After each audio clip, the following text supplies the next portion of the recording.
Hi, in clearing out old stuff from my hard disk recorder, I recently watched the John Grisham adaptation, The Client, directed by Joel Schumacher. It's the story of a young boy from a trailer park in the Deep South who, while going out with his brother to secretly smoke cigarettes, they stumble across a lawyer drunk on drugs and at the end of his tether, planning to kill himself because of his involvement with a mafia don. He spills some secrets about where the body of a one of the mafia's victims might be buried before throwing the boy out of his car and then killing himself.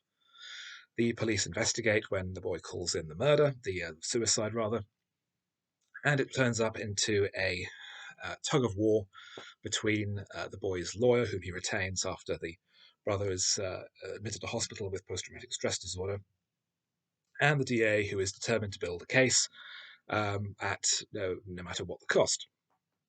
This is an incredibly silly film. And I found it weird that we had to have the mafia as this as the villains when the villain is clearly the DA, who shows absolutely no shred of humanity whatsoever in pressurizing a young boy into testifying when he should be much more supportive and thoughtful towards the child in getting him to do the right thing rather than just trying to railroad him. The film wouldn't exist if it weren't for the fact that this man is completely obnoxious and totally blind to the the need to treat someone with respect to get what they want, rather than just lie to them and manipulate the law. So it's a very strange film. Um, Tommy Lee Jones is suitably unpleasant as the DA, and Susan Sarandon as the lawyer is very good. Brad Renfro is very natural as the boy. It was his first acting role.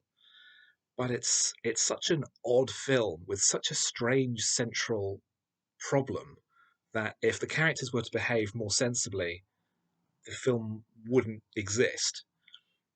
It's hard to know what the point of it's supposed to be.